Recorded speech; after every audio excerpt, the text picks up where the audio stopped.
Pedazo de bots han salido. En party.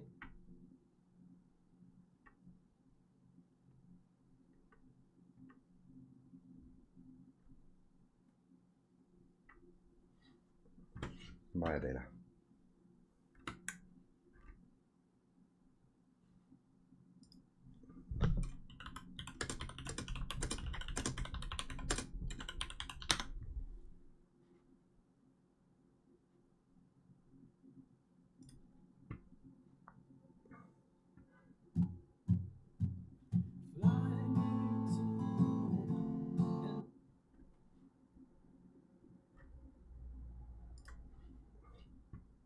Okay.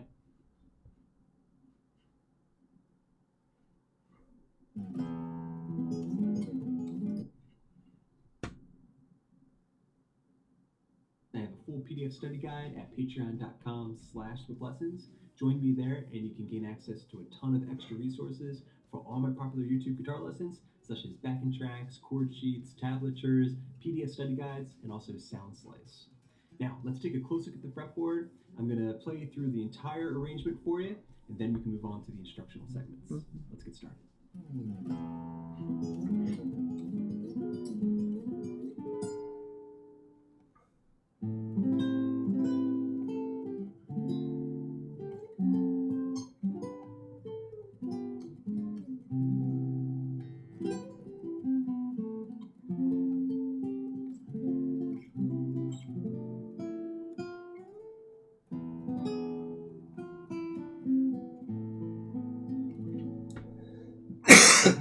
Muy chunga esta.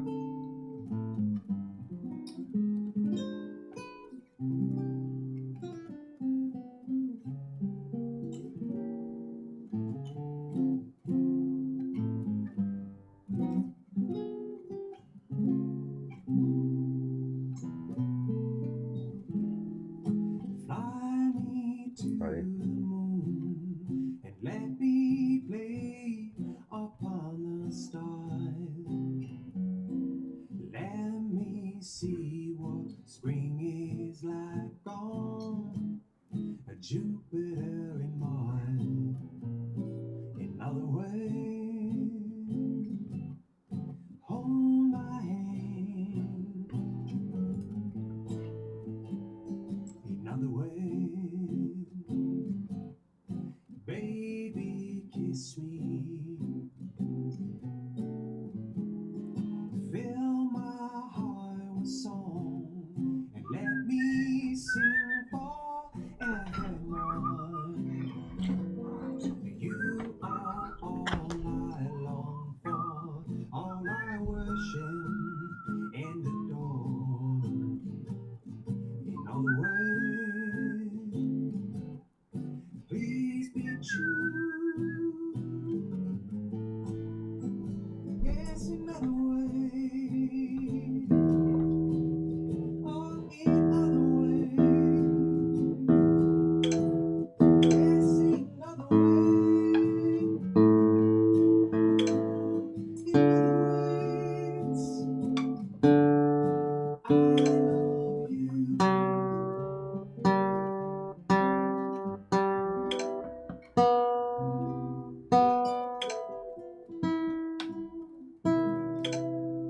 Let's break that down. Okay, closer to the fretboard, getting started breaking down our chord melody intro. Today I'm jamming on this beautiful 9-line string guitar. It is the GK Studio Negra by Cordova. I got this yesterday at Rudy's Music Store in NYC, and I am quickly falling in love with this guitar. It's absolutely awesome. So I'm going to put a link down in the description to the Sweetwater page for this guitar. All right, now getting into the intro, we're going to break it up into 6 lines of music, starting with an optional diminished intro that I use to set the mood. It sounds like this.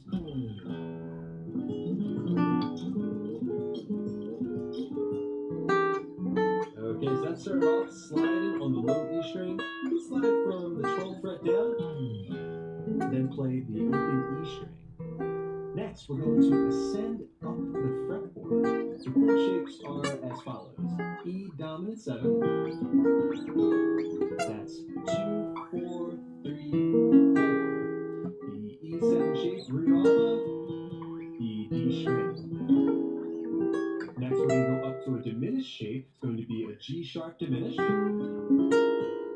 That's a zigzag shape. 6, 7, 6, 7.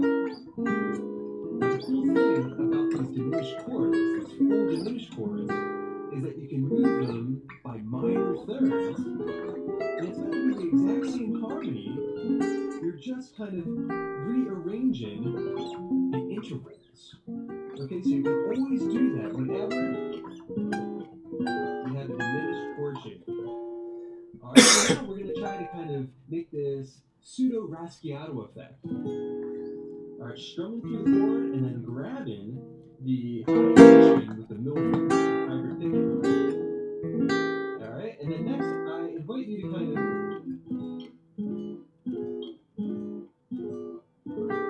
alternate back and forth between these chord shapes. One more time.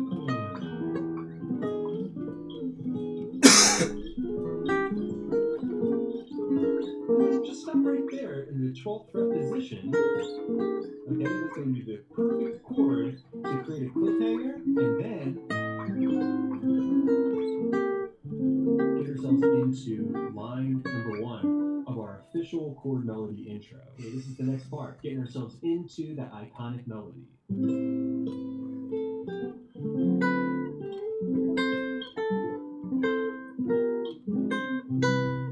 It's a little complicated, but it's definitely approachable and obtainable. So we're starting off hitting an A minor 7 chord shape. That's frets 0, 5, 5, 5, 8.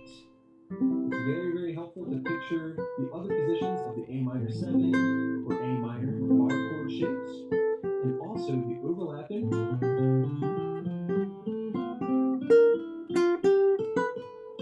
A natural minor scale where this melody is being born from.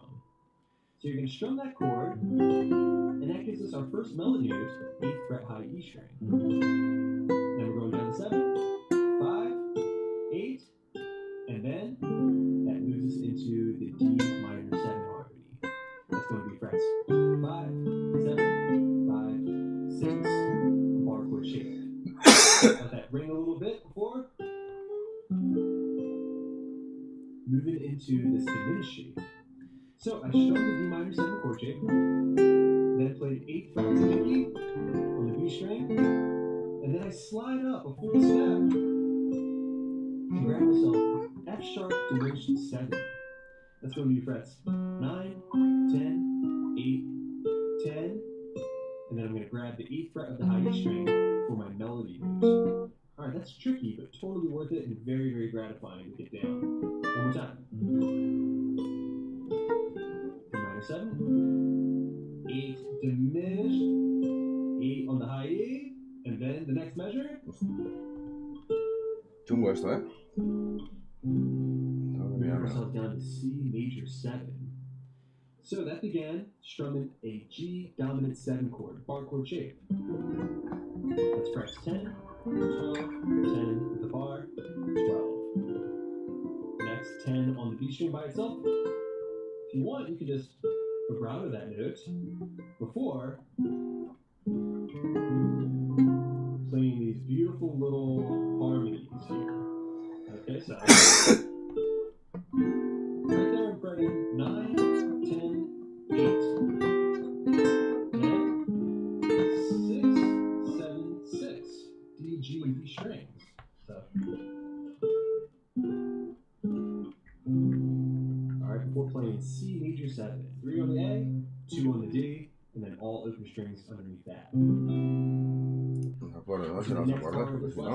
Verse number 1, now we're switching to rhythm guitar and singing. Fly me to the moon and let me play among the stars. Let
see what, and let me play among the stars.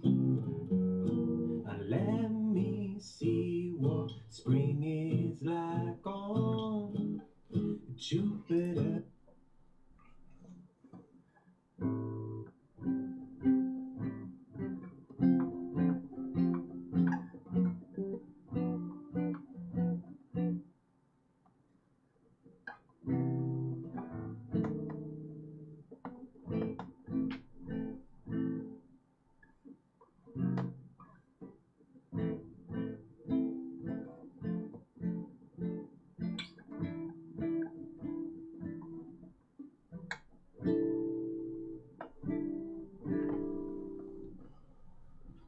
And Mars.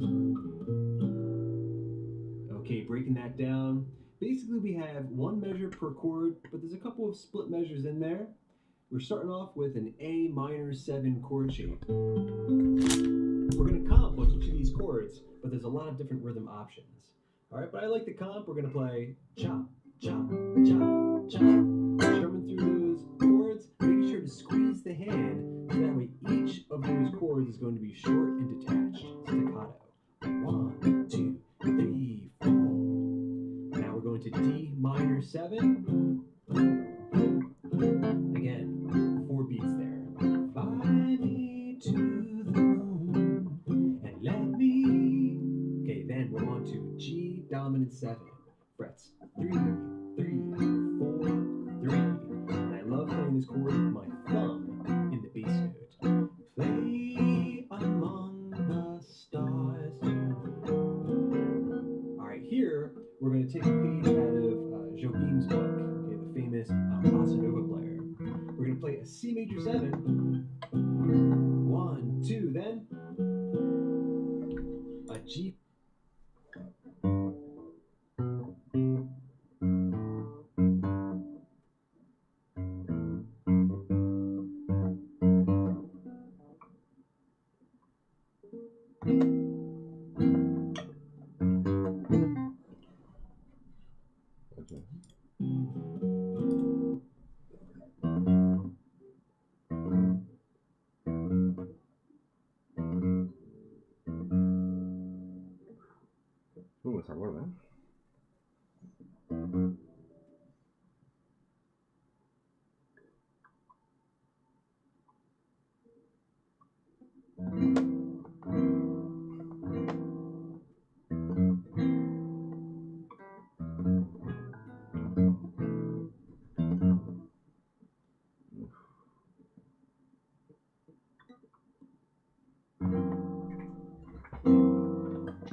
Now we're going to D minor 7. Again, 4 beats there. Fly me to the moon and let me. Okay, then we're on to G dominant 7. Frets 3, 3, 4, 3. And I love playing this chord with my thumb in the bass note. Play among the stars. Alright, here we're going to take a page out of Jobim's book, okay, the famous bossa nova player. We're going to play a C major 7, 1, 2, a G flat 7, flat 5 chord. This is optional, but it's full of flavor. Frets 2, 2, 3, 2 with the index finger. And you might remember this chord from my girl from guitar lesson. Alright, so just kind of throw that in there as a sneak attack chord change. Alright, then we're on to line 3 of the verse, where we're going to have F major 7. Let me see what spring is like on Jupiter and Mars. Okay, so F major 7, frets 1, 2, 2, 1. Making sure the A string and the high E string are going to be muted. Then B minor 7, flat 5, also known as B half diminished. Switch to an E dominant 7 chord. You can play it in the open position, or right here in a C shape, frets 7, 6, 7, 5. Just a C7 chord shape, moved up to the key of E. Alright, from there, very simple, we're just going to play A minor 7 again. Some players might like to throw in A minor 7 to A dominant 7, but I really love this alternative. Throwing in an A sharp diminished 7 chord. That's going to add some tension and then drive us into the chorus where we have D minor 7. Okay, so this chord shape, that's going to be frets 6, 5, 6, 5. Alright, E, D, G, and B. Alright, so many great chords in this song. We put all that together and we have the verse sections. Fly me to the moon and let me play among the stars. Let me see what spring is like on E7, a Jupiter and Mars. Alright, you can throw in the open E string before going to that last chord. Alright, that's a cool little touch. Now, into the chorus section. It's going to sound like this. In other words, hold my hand. In other words, baby, kiss me. Alright, the last little section there, there's a lot of different options in terms of what turnaround chords you use. But we start off with the D minor 7 chord that you already know. We can just play it as a bar. A 1, 2, 3, 4. G7 bar chord. 1, 2, 3, 4. Then we're going to get fancy with it here. E minor 7. A lot of players just go right to a C major 7, but this sounds way better, and it also sounds more like the original track. E minor 7, 1, 2, 3. I'll walk up. 0, 2, 3, 4. A sus4 to the A dominant 7 chord. So right there I played 0, 2, 2, 3. Hit the root note, then strum, and then the same thing for A dominant 7. Okay, we put that together so far we have. In other words, hold my E minor 7. A. Now line 2. In other words, G7. Baby. And now we're going to end the chorus and get ourselves back to the verse. C major 7. 1, 2, 3, 4. Now here are your options. You can play the B minor 7 flat 5. And then go to E7. Alright, that'll drive us back home to A minor 7. Or we can play B minor 7 to that E7 flat 9 chord, just like we did before, to get ourselves into these sung sections. Okay, that would sound like this. In other words, baby, kiss me.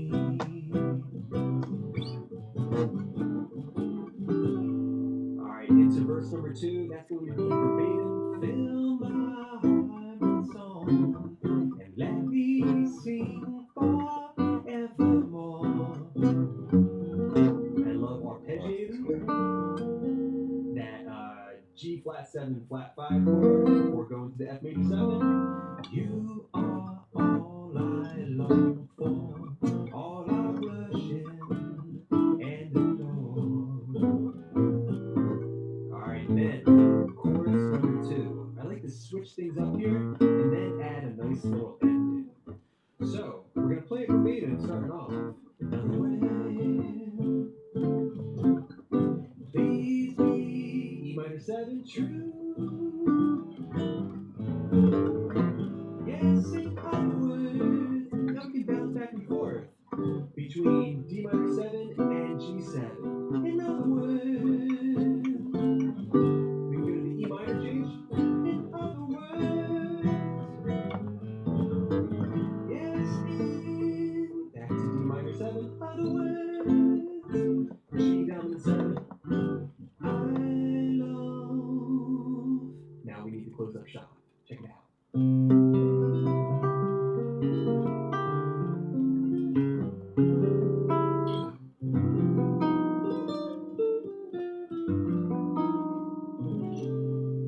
Alright, a great way to end this song.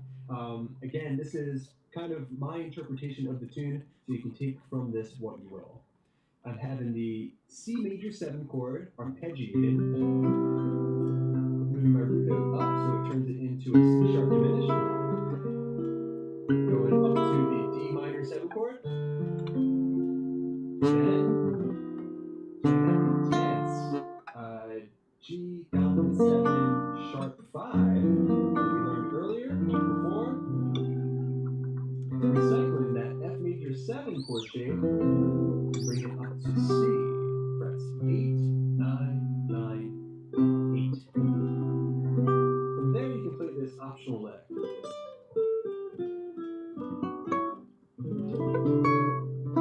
Alright, so I strum a little piece of the C major 7 chord. Alright, so that is 9, 8, 7. Next we're going to descend, pull it off. 10, 8, 7. Alright, then the B string, 10, 8, 6, 5. G string, back to the B string, 5th fret. Put that together, we have the 4. Strumming or sliding up in to a C6 chord. Maybe C6 add 9 is the right name for this chord. That's frets 3, 2, 2, 3, 3. Alright, put that together and we have the ending of the tune.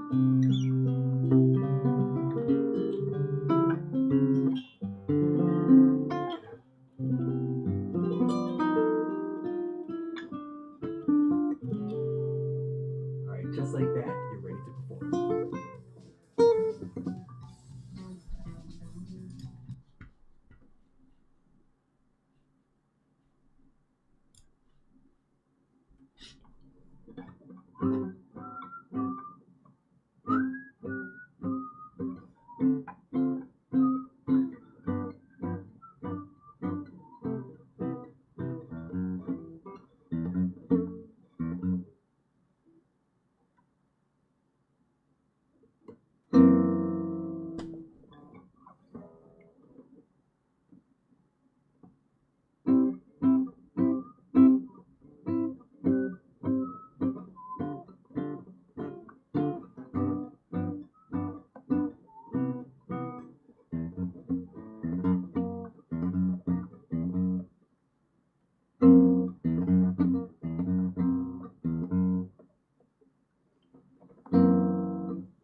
Hacer un cigarrito. Hacer un cigarrito.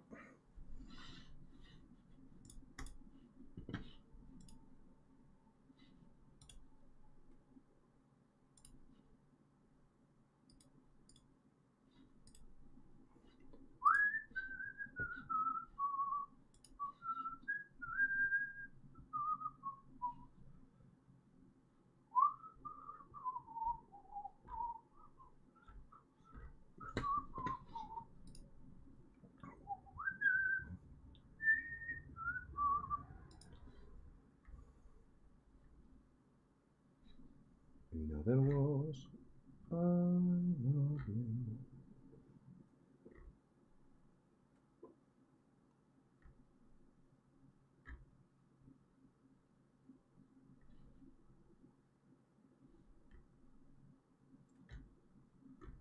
Pere, pe, perere, perere, perere, perere.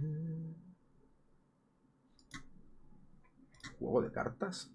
Perdón la emoción con la que estoy grabando esto, pero no lo puedo creer. Llegó el día, te presento Carmony, mi juego de cartas sobre teoría musical para aprender jugando. Si no me conoces, soy Maya Vázquez. En este canal te comparto mi viaje a estudiar esto con la música. Y vengo haciendo algunos videos de teoría en los que, nada, te voy contando cosas que aprendo, que investigo, que descubro, que voy entendiendo. Todo eso que lo fui volcando en algunos gráficos, un cuadernillo de teoría musical para personas curiosas y autodidactas. Hoy puedo decir que se condensa, se resume en este juego de doble mazo, un mazo circular, con intervalos, acordes, escalas, ya te lo voy a ir mostrando bien. Este es un mazo rectangular que tiene las 12 notas de la escala cromática que ya vamos a ir viendo ahí. Bueno, hay muchas cosas para contarte del juego. Lo más importante es que este va a ser un video de teoría musical porque te voy a llevar en un recorrido un poco histórico, un poco matemático, pero bueno, vas a ver que va a estar divertido como siempre para que comprendamos el por qué, ¿no? Cómo llego a este juego, cómo este juego nos tiene que cambiar la forma de ver las cosas, los intervalos, la relación con los acordes, con las escalas, y también nos va a ayudar a verlos, porque yo pienso que las cosas cuando son gráficas, cuando son lindas visualmente, nos ayudan a entender mejor. Entonces, con esto vamos a poder visualizar todos los acordes que se te ocurran, todas las escalas que se te ocurran. Y por supuesto, vamos a entender la importancia del intervalo. Empiezo por ahí, seguime. Así es, el intervalo es el rey. Aunque ya vas a ver que en este juego es un rey muy popular, porque si bien es el que sienta las bases de todo, es a partir de quien se construye todo, es el que menos puntos gana, es el que deja que se luzcan los demás, los acordes y las escalas. ¿Y por qué te digo esto? Porque cuando lo empezamos a entender así, es más fácil entender todo. Mira, un intervalo es la distancia proporcional, vas a ver qué importante que es esa palabra, entre dos notas. Un intervalo es la distancia proporcional entre dos notas. Un acorde, al fin y al cabo, es una serie de intervalos simultáneos, ¿no? A la vez. Y una escala es una serie de intervalos sucesivos, uno después que otro. Quédate con eso y seguime.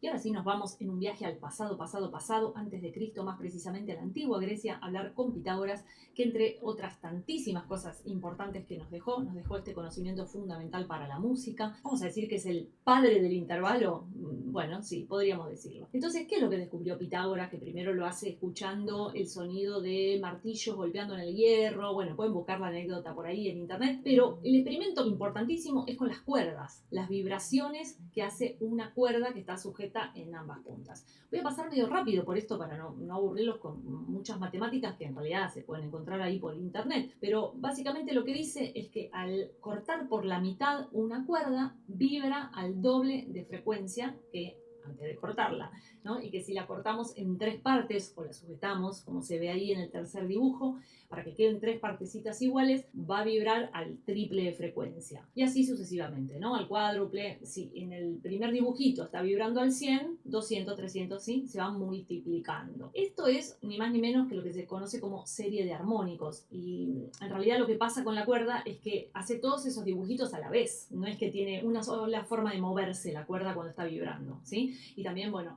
Ahí vienen las diferencias entre los instrumentos, ¿no? Porque un violín, porque una guitarra, bueno, depende de sus armónicos. Pero no nos vayamos por ahí. Lo importante de esto es que yo les dije que el intervalo era la distancia proporcional entre dos notas. Esto es re importante, porque proporcional quiere decir qué relación hay entre una y otra. Y por ejemplo vemos que entre el primer dibujo y el segundo, o sea, el fundamental, el primer armónico y el segundo armónico, lo que hay es una relación del doble o mitad, según como lo quiera ver, ¿no? Esa relación 2-1 es lo que me importa, porque es ni más ni menos que el intervalo de octava. La misma nota pero más aguda, la misma nota pero más grave. Quiere decir, está duplicando la frecuencia o dividiendo la frecuencia. Y este es el intervalo más importante para nuestra música, para nuestro oído, digamos. Es el que suena más lindo, el más consonante. Es como si hubiera un continuo entre lo que se llama consonante y disonante. Bueno, consonante, ay, qué bien que me suena. Bueno, que mejor me va a sonar es cuando toco el mismo do más grave y más agudo. Pero hay otro intervalo que también nos suena hermoso al oído, que es el dibujito que sigue, el tercer armónico, que es el famoso intervalo de quinta. Mucho venimos hablando en este canal del círculo de quintas, la quinta justa. ¿Por qué es tan hermosa? Bueno, justamente porque es el segundo intervalo más lindo para nuestro oído. Y si seguimos analizando toda la serie de armónicos, la relación que hay, por ejemplo, entre el tercero y el cuarto, nos vamos a dar cuenta que ese es el intervalo de cuarta. Luego vamos a encontrar el de tercera mayor, tercera menor y así los otros. Pero no me quiero ir por ese lado, sino simplemente que te quedes con que entre el primero y el segundo tenemos la octava y entre el segundo y el tercero tenemos la quinta. Y vas a ver qué es lo que empezaron a hacer los antiguos griegos con eso. Si partiendo de una nota cualquiera multiplicamos o dividimos su frecuencia, vamos a obtener su octava. Primero, ¿qué es la frecuencia? La cantidad de hertz o hercios, quiere decir la cantidad de ciclos que hace por segundo. Así se define la vibración, la unidad de medida que tenemos es esa. Entonces tenemos una nota que quiere decir que está vibrando a, qué sé yo, 100 hertz, está haciendo 100 ciclos por segundo. Se está moviendo, haciendo todo el dibujito hacia arriba y hacia abajo 100 veces por segundo. Entonces cada nota tiene su frecuencia. Yo tomo esa frecuencia, la multiplico por 2 y obtengo la misma nota pero más aguda. La divido por 2, obtengo la misma nota más grave. Eso es ir encontrando octavas. Y dijimos que multiplicando por 3 medios, que es lo mismo que decir por 1,5, voy a ir obteniendo quintas, intervalos de quinta. Si voy multiplicando, voy hacia arriba y si voy dividiendo, voy hacia abajo. Entonces, ¿qué es lo que hicieron? Tomaron una nota que asumimos que puede ser un re de hoy, ahí está. Vaya, Una de las mi avatar, explicaciones que más convincente me pareció fue esta, ¿no? Que tiene que ver por qué la letra A es la primera nota. Esto te lo explico después, pero seguime en esto. Partiendo de ese re a esa frecuencia aproximada de 147 Hz, hicieron la multiplicación por 1,5 para obtener su quinta, ese la que ves ahí de 220 Hz. Y lo dividieron por 2 para obtener la octava, o sea, un la más grave. Ahí tenemos los dos la y el re. Ya tenemos dos notas. ¿Qué sigue? Tomar ese la más grave y multiplicarlo por 1,5, o sea, por 3 medios. ¿Para qué? Para obtener su quinta. Y así llegamos al mi, que está aproximadamente a 165 Hz. Y ahora, partiendo de ese mi, vamos a multiplicar por 3 medios, o sea, por 1,5. Vamos a llegar a ese valor que está fuera de este rango, ¿no?, de octava en el cual queremos encontrar más notas. Entonces, para meternos adentro de nuevo, dividimos por 2. ¿Por qué? Porque es lo mismo, la misma nota, una octava más abajo. Y así encontramos el si que está ahí pegadito a la a 124 Hz. Entonces, quiere decir que multiplicando o dividiendo por quintas y octavas, podemos ir encontrando notas. Esto es ni más ni menos la formación de las primeras escalas. En Oriente, por ejemplo en China, llegaron también a este conocimiento y empezaron por escalas de 5 notas. Con encontrar 5 notas siguiendo estos procedimientos les alcanzó para usar las primeras escalas pentatónicas. También en la música celta encontramos escalas pentatónicas, pero los antiguos griegos llegaron a escalas diatónicas de 7 notas con una particularidad que ahora vamos a ver.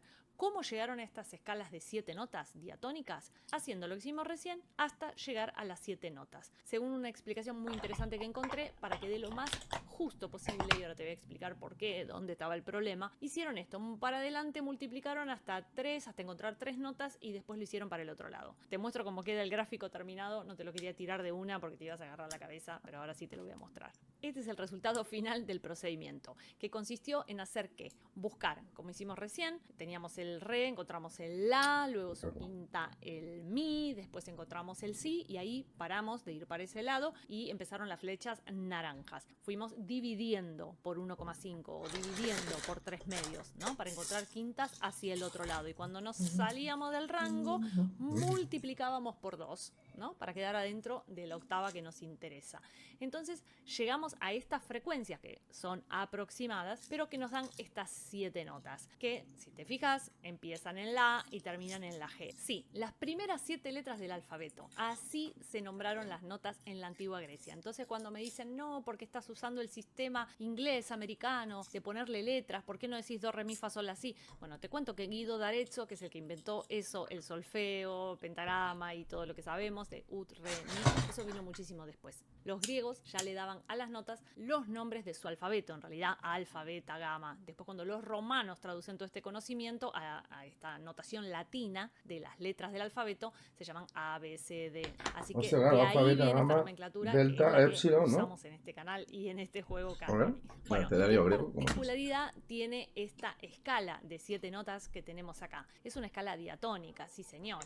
¿Y qué quiere decir eso? Que son 7 notas que forman un intervalo de octava. Quiere decir que la distancia que hay entre esas notas está conformada por 5 tonos enteros y 2 mitades de esos tonos o 2 semitonos, ¿no? Nada más que los griegos lo veían de otra manera, lo veían, por ejemplo, de forma descendente, no como nosotros, sino que míralo desde la derecha, el último la de la derecha. Bueno, desde ahí empezaban a contar y lo que hacían era dividirla en subunidades que eran tetracordos. Tetracordos era una cuarta justa, ¿no? 2 tonos y un semitono. Entonces el tetracordo básico es este que empezamos viendo desde la derecha, que es tono, tono, semitono, y después sigue otro igual, tono, tono, semitono. Lo que hicieron fue agregar un tono entero más para completar la octava, ¿no? Para volver a ese la. Y ahí tenemos la escala diatónica, o sea, un intervalo completo, una octava completa. ¿Qué hacían los griegos con estos tetracordos? Tenían 8 modos, los verdaderos modos griegos, que no es como lo conocemos en la actualidad, eso ya lo dijimos. Pero con estos 8 modos tenían 8 escalas, claramente diatónicas, y con esto construían la música. Así también los romanos. Esto es un proceso de muchísimos años en la antigüedad, en la Edad Media. El primer romano que vamos a ver traduce este conocimiento griego se llama Boetius. Y me encanta como salió en la foto de Wikipedia. Boetius lo que hizo fue esto, intentar traducir un poco el conocimiento griego a estos caracteres latinos, a toda esta información latina del Imperio Romano, y entonces dijo, bueno, mira, acá tenemos las 2 octavas, le vamos a poner una letra de nuestro alfabeto a cada una. Entonces lo primero que hizo fue lo que ven arriba, de la A a la O. Dirás, falta la J. Bueno, no estaba la J Bueno, en ese faltan momento muchas en el alfabeto, así que de la A a la O le alcanzó perfecto para nombrar a las notas en 2 intervalos de octava. Después con el tiempo lo que pasó fue que al segundo intervalo de octava se le asignaron las letras en minúscula y después otra vez volvía a mayúscula como para diferenciar una octava de otra, y finalmente se llegó al sistema que conocemos, que es simplemente tomar las letras de la A a la G e ir repitiéndolas y ponerle, qué sé yo, A1, A2, A3, A4, A5, como conocemos que se nombran las notas en el piano. Y otro que me encanta como Qué maneras, se buscaban la vida ahí para... Clarianus, que es un suizo, y que se lo ve ahí un poco triste, ¿no? Pero van a ver que no, que es la persona que vino a ponerle onda a esta cuestión. ¿Por qué? Porque hasta ahora, si te fijas, como empezábamos en la, y el modo principal de los griegos era el modo dórico, y después lo que pasa es que vienen los romanos, y viene lo que se llama el canto gregoriano, y los modos eclesiásticos o gregorianos, ¿no? Esa es toda la historia de la Edad Media relacionada con la iglesia, por supuesto, que es donde sucedía la música. Todo era, digamos, un poco sadly, ¿no? O sea, como tristón. No era la escala mayor feliz que conocemos, la principal, como digo yo, la madre del borrego, la más importante, La madre del cordero. de la escala mayor. No, no pasaba eso. La madre Entonces, del borrego. nos preguntamos, ¿por qué la escala mayor, si es la más importante, empieza en la letra C? ¿No tendría que haber empezado en la letra A? Y no, la explicación es que la escala mayor se inventó después. Mucho antes estaban estas escalas, estos modos griegos, y empezaban, ya dije por qué, con la letra A. Entonces pasa esto, en el año 1500 recién aparece este tipo, este suizo, y en un tratado, en un libro que presenta,